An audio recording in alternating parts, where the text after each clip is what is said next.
दिल्ली के रामलीला मैदान में एसएससी के अभ्यर्थी यहाँ ये धरना प्रदर्शन कर रहे हैं, सरकार के खिलाफ है और इनका मुख्य मांगे हैं कि एसएससी का जो शिक्षा एग्जाम का जो पूरी सिस्टम है, जो प्रणाली है, वो खामियों से भरी हुई है।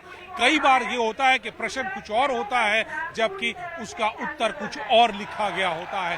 दोनों में कोई समानता नहीं होती है। यहाँ जो अभ्यर्थी हैं उन लोगों ने ये भी आरोप लगाया कि जिस कंपनी को यहाँ पर अब ये ठेका दिया गया इस पूरा व्यवस्था बनाने का, एग्जाम कंडक्ट कराने का, वो पहले ही व्यापम घोटाले में ब्लैकलिस्टेड है। तो कहीं ना कहीं जो छात्र हैं वो सिस्टम से नाराज हैं और इनका सबका ये कहना है कि जब तक सरकार उनकी मांगों को पूरा नहीं करती और जो परीक्षा प्रणाली है उसे दुरुस्त नहीं करती, तब तक आंदोलन रामलीला मैदान से जारी रहेगा। सुतोष मिश्रा है, मैं एक एसएससी एस्पिरेंट हूँ। कहाँ से? मैं आया हूँ मुखर्जी नगर से। यहाँ पे मैं वैसे मेरा घर अयोध्या में है, मैं यहाँ पे रह के प्रिपरेशन करता हूँ मुखर्जी नगर में। हम लोग लाइब्रेरी में बैठ के 10-10, 12-12 घंटे पढ़ाई करते हैं और जब एसएससी का पेपर कराने की बारी आती है तो ये हो रहा है हमारे साथ में। इन्होंने हमारा जो सेंटर चेंज कर दिया है। जब हमारा सेंटर जब दिल्ली में गया हुआ था उन्होंने उसको अलग जगह पे चेन्नई भेज देते हैं, हम अंडमान भेज रहे हैं। जिन बच्चों का सेंटर लखनऊ गया हो उनको जम्मू कश्मीर भेज देते हैं। अब एक आम मिडिल क्लास छात्र किस तरह से जाके पेपर देगा? एसएससी के चेयरमैन सर बोलते हैं कि आप जाके पेपर दे सकते हैं, हमने भी ऐसे किया है। तो अब समय बदल गया है, हम किस तरह से जाके पेपर देंगे इस तरह से? इन्होंने पहले टीसीएस सेंटर पेपर कंडक्ट करवाती थी, एडीकोटी ने सेंटर ले लिया है और किस तरह से उल्टे सीधे क्वेश्चन पूछ रहे हैं। अभी हनी सिंह के गाने हमसे पूछ रहे हैं कि हनी सिंह ने कौन सा सॉन्ग ऐसा गाया था, आप ये बताइए ये किस गाने की लाइन है? आप एसएससी के थ्रू इनकम टैक्स में भेज रहे हो, एक्साइज में भेज रहे हो, अलग अलग देश की रेपुटेशन पोस्ट पे भेज रहे हो। इस तरह से क्वेश्चन आप एसएससी के स्टूडेंट से पूछ रहे हो। टीसीएस एग्जाम सही से कंडक्ट करवाती थी, एडीकोटी को दे दिया है। आज हमारा प्रोटेस्ट एडीकोटी को लिया है। आज ये हम आंदोलन इसीलिए कर रहे हैं क्योंकि एडीकोटी को हम चेंज करके रहेंगे और जब तक एडीकोटी सरकार नहीं बदल देती हम यहाँ से हटने वाले नहीं है। आज लाखों छात्र यहाँ पे हैं। देश के प्रधानमंत्री जी बोलते हैं कि हमारा देश विश्वगुरु बनने वाला है, ये है विश्वगुरु। लाखों छात्र यहाँ पे भटक रहे हैं, एक एग्जाम सही से नहीं कंडक्ट करवा पा रही है सरकार। सारी बात यहाँ पे है। अपना नाम बताइए। मेरा नाम गौरव गुज्जर है, हम गाजियाबाद से। और सारी बात है सर एडुकेटी जो ये जिसको एसएससी ने संस्था को दे दिया पेपर कराना, ये सर पिछले 6 से 7 साल से पहले से करप्ट है बिल्कुल। व्यापम घोटाला हो चाहे कोई भी घोटाला हो, इसी कंपनी ने कराया सर। ऐसा नहीं कि ये अब आज ही कर रही है। और अब ये आश्वासन दे दिया है चेयरमैन साहब ने भी, ललन टॉप के वहाँ पे वीडियो था कि हम कुछ दिन में ये इसको ठीक कर देंगे। जब ये 6 साल में ठीक नहीं हुई है, ये क्या 1 महीने में ठीक हो जाएगी?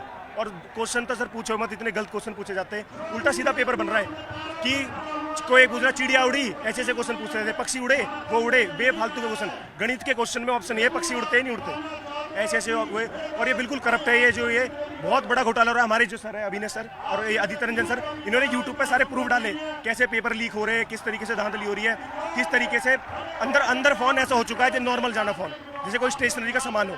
अब तक हमारी आवाज़ नहीं सुनी गई थी क्योंकि जब भी किसी बच्चे को प्रॉब्लम आती है तो वो अपने टीचर से कहता है। टीचरों ने आवाज़ उठाई थी और मिनिस्टर साहब से मीटिंग हुई, लेकिन वहाँ से भी कुछ सॉल्यूशन नहीं निकल के आया। तो फाइनली फिर टीचर और बच्चों ने डिसाइड करा कि अब बच्चों को ही आगे आना पड़ेगा और आवाज़ उठानी पड़ेगी।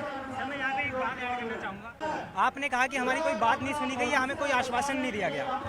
31 जुलाई को सारे टीचर आए थे, कोई स्टूडेंट नहीं आया था। सारे टीचर्स का सिर्फ एक मुद्दा था कि वो डीओपीटी मिनिस्टर से मिले और जो भी समस्याएं हैं, केवल एसएससी एग्जाम की नहीं, रेलवे एग्जाम की और साथ साथ टीचर एग्जाम की, उन सारी समस्याओं को डीओपीटी मिनिस्टर के सामने रखें और उनसे सॉल्यूशन मांगे कि एक युवा इस देश का जो मिडिल क्लास या lower middle class family background से आता है, इतनी मेहनत करता है सालों साल, और उसके बाद जब वो एग्जाम सेंटर पे जाता है तो उसका पेपर ठीक से नहीं होता। ये अभी की समस्या है लेटेस्ट, अभी जो एग्जीक्यूटिव के आने के बाद हुई है कि हमारा पेपर ठीक से नहीं हो पा रहा है। हमें हमारे टीचर्स का 4 अगस्त को डीओपीटी मिनिस्टर से मुलाकात हुई। उन्हें एसएससी चेयरमैन के सामने बिठा करके सारे सवाल जवाब हुए और उनके सारी समस्याएं बताई गई, लेकिन एसएससी चेयरमैन का जवाब यह आता है कि हमने एग्जीक्यूटिव को 180 दिन के लिए ट्रायल बेसिस पे रखा है। सालों की मेहनत सिर्फ 180 दिन का ट्रायल जाएगा? मुझे आप बताइए, क्या ये लोग जो एसएससी चेयरमैन हैं या जो भी हमारे अपर मिनिस्ट्रीज में बैठे हुए हैं, उनके बच्चों की लड़ाई नहीं है ये?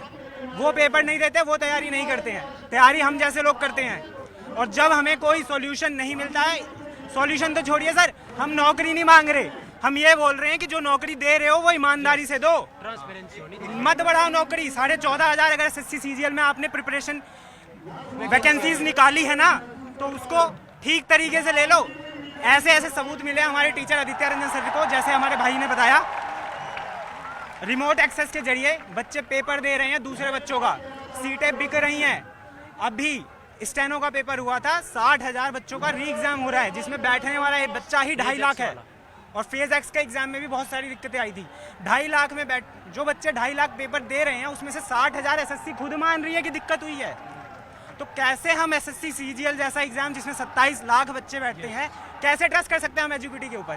तो हमारी मांग एजुकेटी को हटाना या टीसीएस को लाना नहीं है, एग्जाम फेयर ढंग से हो, एजुकेटी नहीं करा सकते। क्यों आए हैं? आया हूँ, मेरे साथ मतलब हम क्या है, सभी छात्रों के साथ बहुत कुछ गलत हो रहा है, तो सबके साथ शामिल होने आया हूँ। एक साथ जब पावर जब आती है सब बच्चों में, तो ही कुछ संभावना बनती है कि कुछ सही हो पाए हमारे साथ। क्या हो? गलत हो रहा है कि पेपर में जो भी हो रहा है हमारे साथ बहुत गलत हो रहा है। क्वेश्चन आंसर जो क्वेश्चन आ रहे हैं उनके ऑप्शन अलग हो रहे हैं। क्वेश्चन मैथ्स का होता है, ऑप्शन रहता है रीजनिंग के, गलत हो रहा है, ठीक है। और जो भी मतलब आउट ऑफ सिलेबस क्वेश्चन आ रहे हैं, तो हमें उनके अटेम्प्ट करने में ही दिक्कत हो रही है। हम क्वेश्चन कर ही नहीं पा रहे हैं, हमें कुछ पता ही नहीं है कि क्या आने वाला है क्या नहीं आने वाला। अपकमिंग एग्जाम में भी ऐसे होने वाला है, पक्का है, श्योर है। तो डर है ना, और हमारा फ्यूचर तो खतरे में है उस चीज़ को लेकर, इसलिए यहाँ इकट्ठे हुए हैं। सरकार तो बात करती है कि हम काम युवाओं के लिए कर रहे हैं। सरकार तो देखो कहती है, सब कुछ कहती है, वो तो यही करती आई है। एक युवा ने उनको खड़ा किया है इसी वजह से कि वो कुछ करेगी, लेकिन कुछ ही नहीं हो रहा। सब झूठ है, सब फ्रॉड है। और जब बात आती है मुद्दे की हमारी, तो सरकार दिखती नहीं है। ना तो सरकार का एक नेता दिखता है, ना सरकार दिखती, ना बस सिर्फ दिखते हैं तो बच्चे दिखते हैं, बच्चों पर जो लाठियाँ पड़ती है वो दिखते हैं। हर किसी के चैनल पे भी वही दिखता है। क्या नाम है? जी मेरा नाम यश है और मैं रेवाड़ी से हूँ। क्यों आए यहाँ पे? यहाँ पे एसएससी ने एक नया वेंडर इंट्रोड्यूस किया है जिसका नाम है एडिक्विटी, जो फेयर तरीके से ना तो एग्ज़ाम करा पा रहा है, ना ढंग से सेंटर दे पा रहा है। बच्चों के कंप्यूटर नहीं चल रहे, बच्चों के माउस नहीं चल रहे, सेंटर पे जाने के बाद कीबोर्ड नहीं चल रहे, सेंटर पे पहुँच रहे हैं तो पता चल रहा है कि सेंटर ही कैंसिल हो गया है।